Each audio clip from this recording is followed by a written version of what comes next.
اعوذ باللہ من الشیطان الرجیم بسم اللہ الرحمن الرحیم ثم عفونا عنکم من بعد ذلک لعلکم تشکرون صدق اللہ العظیم رب اشرح لی صدری ویسر لی امری واحلل عقدۃ من لسانی یفقہوا قولی اللہم ارنا الحق حقا وارزقنا اتباعہ وارنا الباطل باطلا وارزقنا اجتنابہ آمین یا رب العالمین۔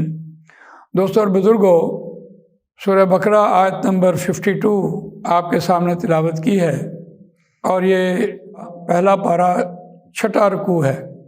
اس رکوع میں یہ جو آیت ہے یہ ایک مرکزی حیثیت رکھتی ہے۔ ہر رکوع کی اور ہر مضمون کی ایک مرکزیت ہوتی ہے، اور وہ سارا رکوع جو ہے وہ اس مرکزی مضمون کے گرد گھومتا ہے، اور اس کی وجہ یہ ہے کہ وہ مرکزی بات بیان کرنے سے پہلے، تھیم بیان کرنے سے پہلے قرآن مجید انسانوں کی ذہن سازی کرتا ہے تاکہ وہ اس بات کو قبول بھی کر لیں۔ یہ جو میں نے بنیادی بات آپ کے سامنے رکھی ہے، اس بات کو اگر آپ پوری توجہ سے سنیں تو اسی کے اندر امت مسلمہ کی بنانے کی غرض یہ سامنے آئے گی۔ دیکھیے دلچسپ بات کیا ہے، اس کا روان ترجمہ سنتے ہیں۔ ثم عفونا عنکم من بعد ذلک لعلکم تشکرون، پھر ہم نے معاف کیا تم سے اس واقعے کے بعد، شاید کہ تم شکر کرو، شاید کہ تم شکر بجا لاؤ۔ اب کس واقعے کے بعد؟ آپ نے ابھی پچھلی آیت میں یہ بات سنی ہے، پڑھی بھی ہے کہ سامری نے حضرت موسیٰ علیہ السلام کے کوہ طور جانے کے بعد ایک بچھڑا بنایا، اور ساری قوم نے اس بچھڑے کی پوجا کی، اور پوری قوم شرک میں مبتلا ہو گئی۔ اب اللہ تعالیٰ نے اس آیت میں اس شرک کو معاف کیا ہے، اور ایک مطالبہ کیا ہے کہ شاید کہ تم شکر بجا لاؤ۔ یہ ہے اصولی بات۔ اگر اس کو نبی اکرم صلی اللہ علیہ وسلم کے دور میں یا اس کے بعد اور آج کے دور میں بھی اس بات کو فٹ کیا جائے تو یہ کوئی غلط بات نہ ہوگی۔ دیکھیے کیا شرک بھی معاف ہو جاتا ہے؟ تو یہاں تو اللہ تعالیٰ نے شرک کو معاف کیا ہے، اور پھر شرک کب معاف ہوتا ہے؟ جب آدمی شکر بجا لائے۔ چلیے یہ تو بات سمجھ آ گئی کہ انہوں نے بچھڑے کی پوجا کی اور اللہ تعالیٰ نے اس شرک کو معاف کیا، اور موسیٰ علیہ السلام آئے اور انہوں نے اپنے بھائی کی داڑھی کو جھنجھوڑا، اور پھر کہا کہ میں تمہیں جانشینی دے کے گیا تھا، تم نے کیا کیا؟ قوم نے انہوں نے کہا کہ میں کمزور سمجھا جاتا ہوں، اور اس لیے میری قوم نے میرا کہا نہیں مانا۔ یہ ساری بات قرآن مجید میں آ چکی ہے، مختلف مقامات پر آئی ہے، لیکن ما حاصل کیا ہے؟ ما حاصل یہ ہے کہ تم شکر کرو۔ شکر کے 3 درجے ہیں، ایک شکر بالقلب ہے، ایک شکر باللسان ہے، اور ایک شکر بالجوارح ہے۔ دیکھیے ایک شکر باللسان جو ہے وہ ہر آدمی کی زبان پر ہے۔ آپ اس سے پوچھیں کیا حال ہے، وہ کہے گا شکر ہے، اللہ کا شکر ہے۔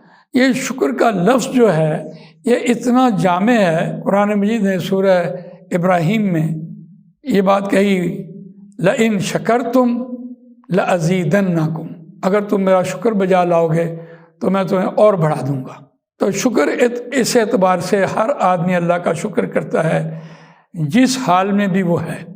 لیکن جو دوسرا درجہ ہے شکر کا، شکر بالقلب، اگر کسی شخص کے دل میں شکر کا جذبہ بیدار ہو جائے تو اس کے اعمال تبدیل ہو جاتے ہیں۔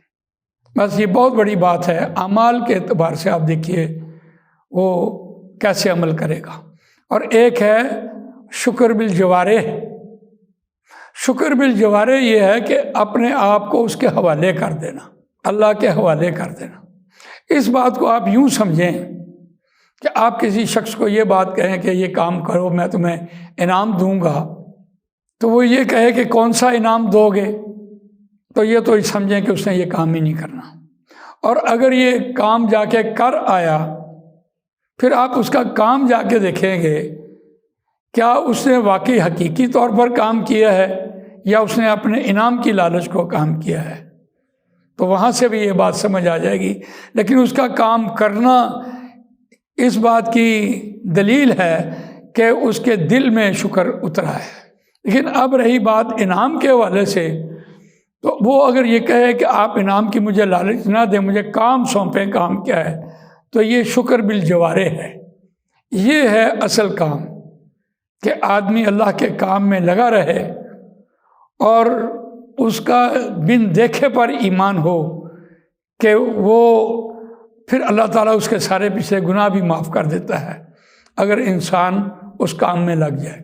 اب میں نے تمثیل آپ کے سامنے رکھی ہے، اور ایک میں نے قرآن مجید کے 3 درجات رکھے ہیں شکر کے، لیکن اس بات کو آج کے حالات میں ہم دیکھتے ہیں، حالات حاضرہ پہ اس آیت کو منطبق کرتے ہیں، کیونکہ یہ 6 رکوع کی مرکزی آیت ہے۔ تو اس میں ہم یہ سمجھتے ہیں کہ یہ جو ہمارا سسٹم ہے، سسٹم آف لائف، یہ جمہوریت ہے، یہ سوورنٹی آف دی پیپل ہے، اکثریت کا کہا ماننا ہے۔ لیکن یہ بات یاد رکھیے کہ وَلَا تُطِیعْ أَكْثَرَ مَنْ فِي الْأَرْضِ يُضِلُّوكَ عَنْ سَبِيلِ اللَّهِ، اور یہ جو آیت ہے کہ اے نبی صلی اللہ علیہ وسلم، آپ اکثریت کا کہا مت مانیے گا، آپ کو گمراہ کر دے گی۔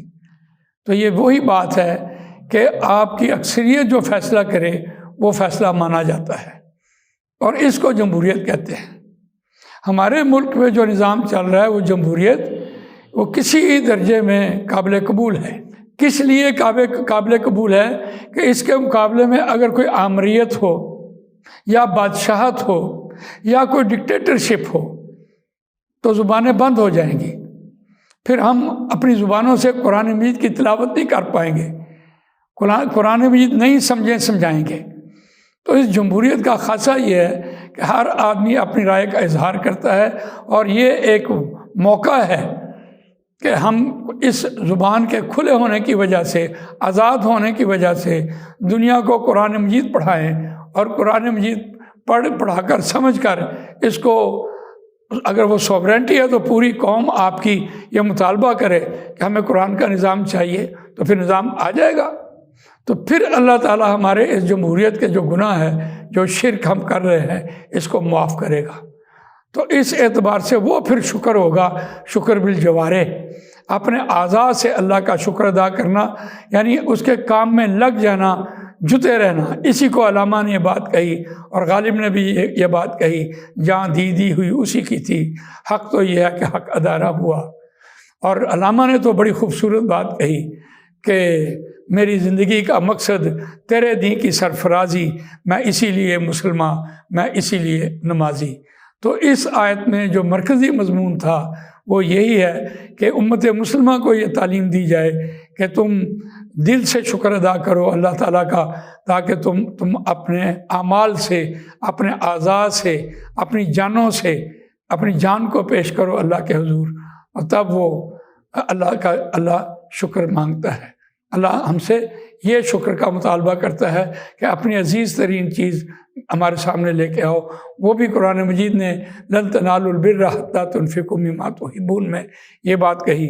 تو یہ جو شکر ہے، یہ آگے والی آیات میں بھی اس کی مزید وضاحت ہوگی۔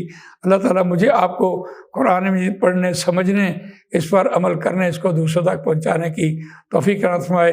سبحانک اللہم و بحمدک، نشہد ان لا الہ الا انت، نستغفرک و نتوب الیک۔